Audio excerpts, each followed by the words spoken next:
permasalahan dihadapi oleh mahasiswa. Umpamanya dengan keadaan sekarang, kadar sewa kebetulan kalau di sekitar universiti membayar sewa, apakah perlu diteruskan dalam keadaan universiti itu ditutup?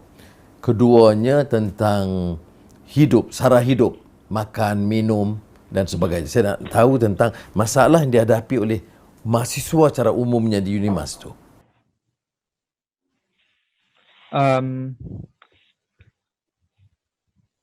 Sekarang MPP UNIMAS telah menyuruh pelajar lain untuk tidak menyebarkan berita palsu pasal yuran universiti kalau dikembalikan sebab dia menunggu kenyataan rasmi dari UNIMAS sendiri. Oh ya. Tapi maknanya perlu dibayar yuran atau sekarang ni ditangguh? Tinggal menunggu kenyataan rasmi dari UNIMAS sendiri. Ya. Walaupun pandangan kita kalau universiti buka bayarlah, kalau universiti tutup. Ya. Saya pun belum bayar yuran kediaman lagi. Sejak PKP dilaksanakan. Dan sebenarnya kembali ke UNIMAS pada 23 Mac. Semasa PKP. Sekarang ini maknanya, tapi UNIMAS sudah maklum, sudah kembali ke universiti atau belum? Belum. Sebab saya pelajar tahun 1. Pelajar tahun akhir sudah dimaklumkan dalam WhatsApp rasmi universiti. Bila yang dijadual pembukaan untuk tahun akhir? Mungkin 1 Ogos. Itu berlama ya. Ya. Saya lihat makna kita agak tahu hadapi risiko kesihatan ya. Tetapi kalau kita siapkan dengan mask, kemudian jarak di dalam kuliah dan diperingatkan terus, kerana kalau tidak, kalau sampai 5-6 bulan pelajar-pelajar ini tidak meneruskan, akan hadapi masalah. Apa pandangan John dalam perkara ini?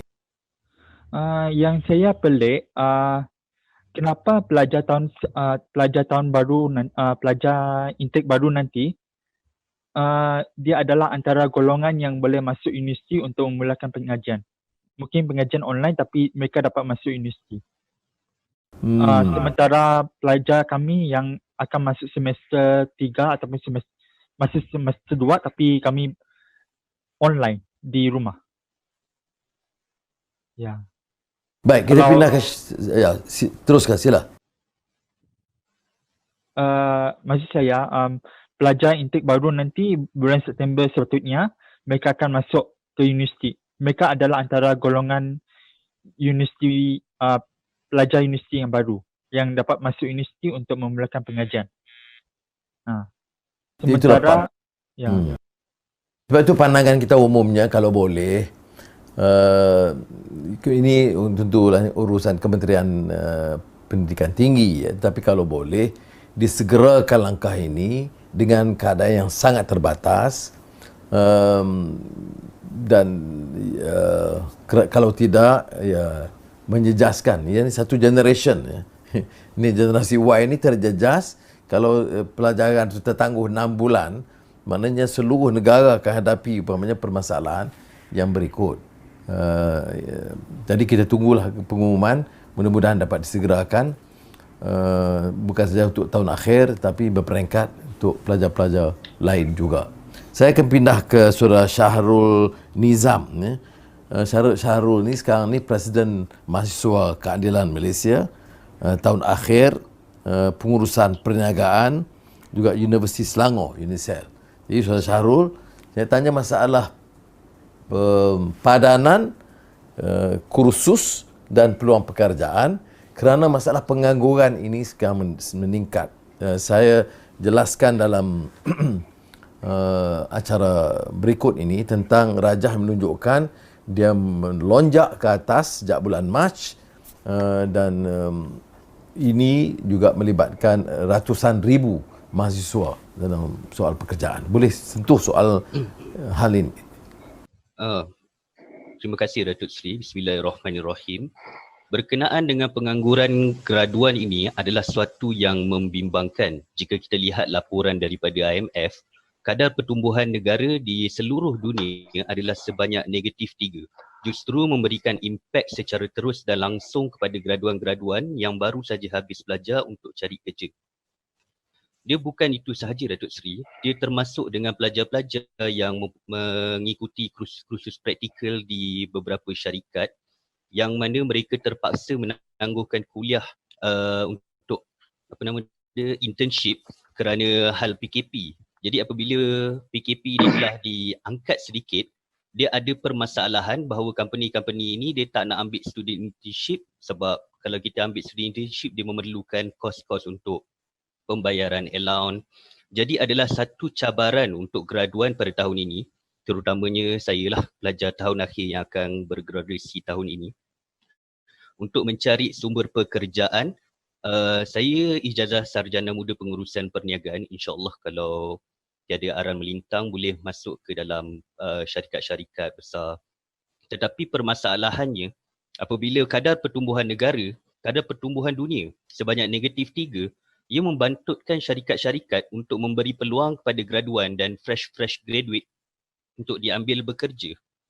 Jadi apabila kita ingin menoleh arah kepada IR, Industrial Revolution 4, kita menuntut di mana yang menuntut segenap mahasiswa ataupun manusia untuk mendalami keupayaan teknologi internet dan juga teknologi untuk berurusan melalui atas talian, ia menjadi satu permasalahan apabila kita lihat universiti sendiri gagal untuk menyediakan platform online learning kepada mahasiswa.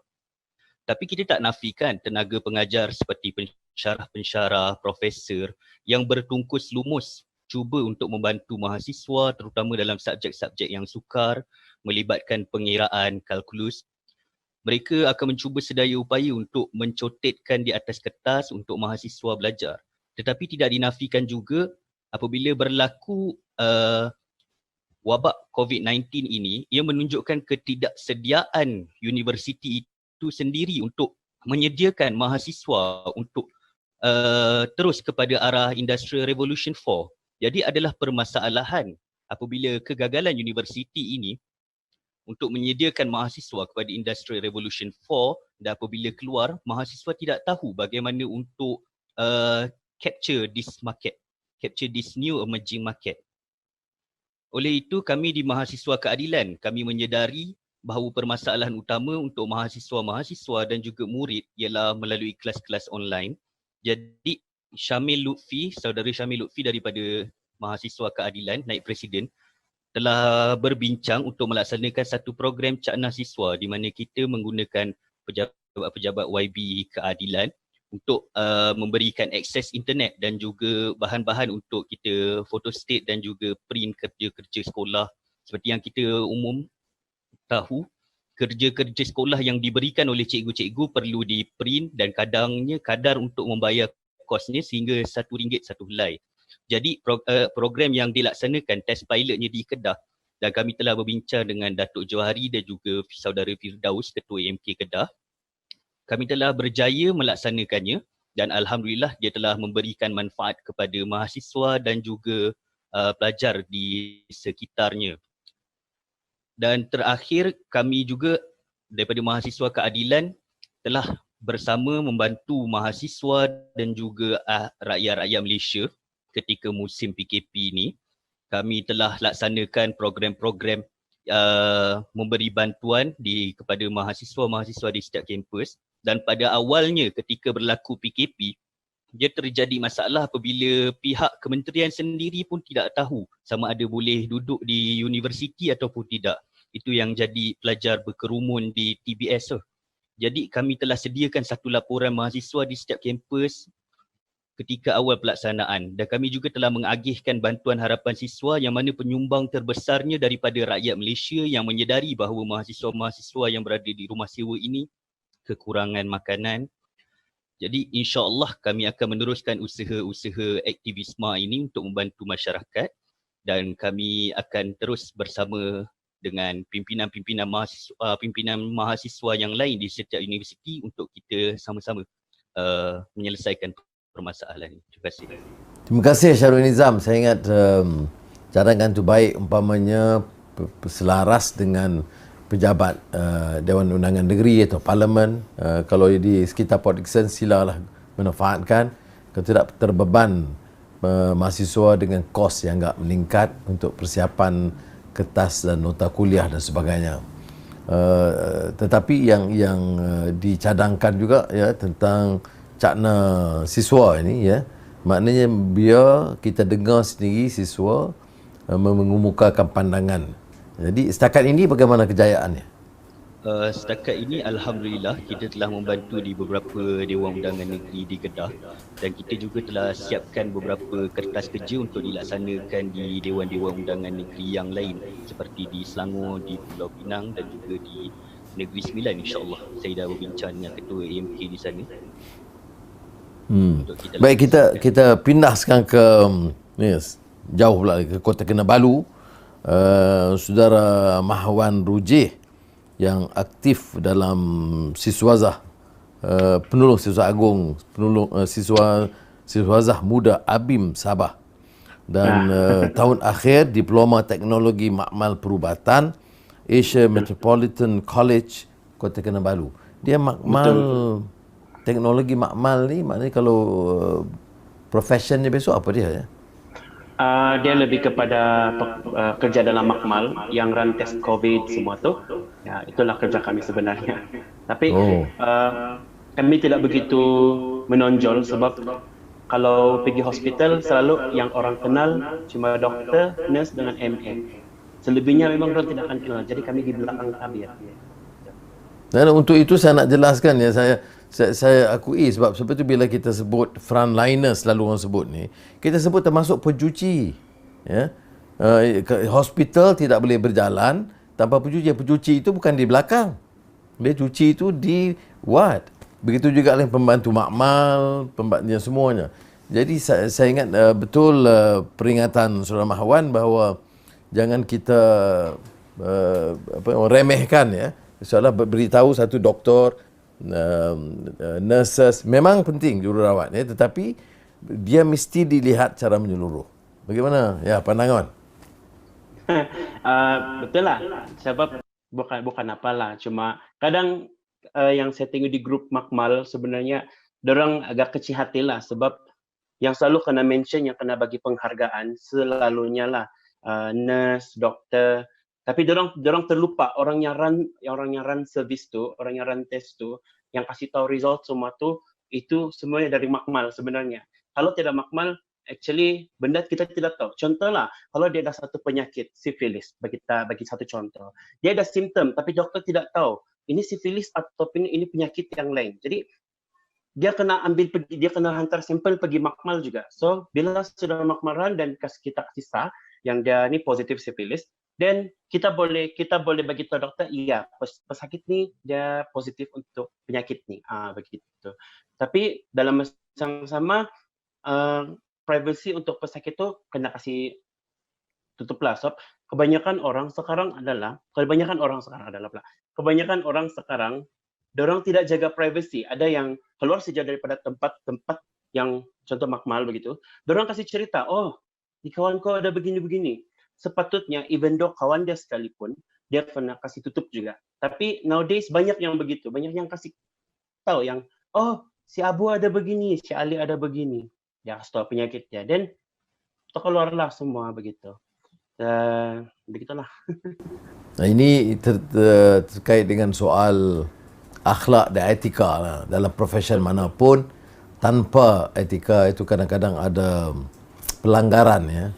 Etika ni baik menterinya atau pensyarahnya, pelajarnya dan juga profesion yang pelbagai. Saya setuju gesaan itu. Tetapi untuk pandangan berikut, adakah tentang hal yang kita bincangkan ya, soal bila IPT dibuka, soal yuran, soal sewa, bagaimana pandangan Saudara Syarul? Maaf, soal Saudara Mahwan Rujih. Okey. Mahwan ni sewa. asal mana je? Saya tahu di Kota Kinabalu, tapi asal di mana? Saya Kundasang, memang asal Oh. Kundasang. Kundasang. Aduh, Ya. dingin. Tinggal di Banyak Kuala asparagus. Boleh lah. Okey, balik kepada topik asal, pasal sewa, pasal orang punya kebajikan.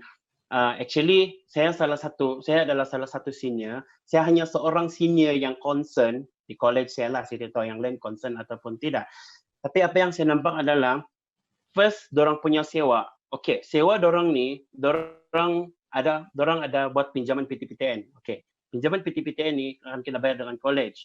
Tapi yang menjadi masalahnya adalah kalau di swasta, di tempat saya sendirilah, dorang punya rumah kena bayar asing. Maksudnya student bayar rumah sendiri dan yuran pengajian bayar lain. Maksudnya yuran pengajian kena tanggung PTPTN, manakala yuran rumah dengan entirety semua, elektrik semua, itu student yang kena bayar.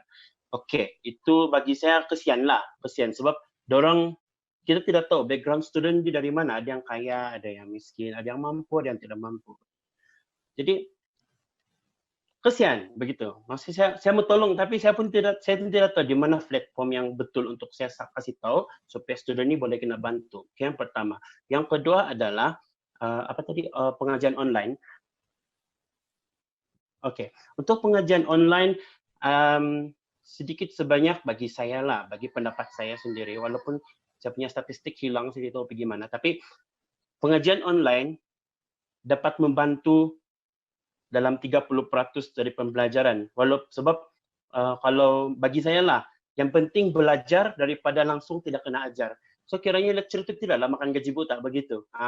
Jadi dia Betul. bagi Tak lagi, tapi kalau makmal dan sebagainya, dia tak boleh online lah. Ya betul lah. Tapi ada certain yang boleh juga lah. Contohnya macam teori microbiology, teori patofisio, semua tu boleh. Tapi untuk praktikal dia itu yang susah sikit lah. So akan terpaksa sedia makmal di rumah lah mungkin. Tapi tapi tidak boleh juga sebab illegal kan, tiada tempat, jadi susah lah. Begitu. Jadi untuk pembelajaran online bagi saya boleh ada, bagi pendapat saya lah, boleh guna dua cara. Yang pertama adalah kita send note guna WhatsApp. So tidak semua connectivity lambat kan. Jadi kita boleh send file. So file untuk nota tidak lebih daripada 50 MB dan 10 MB ke bawah dalam 1.2 MB begitu. Jadi still boleh download. Dan kedua, tapi Mahwan, kalau di Kundasang mana ada akses? Ada.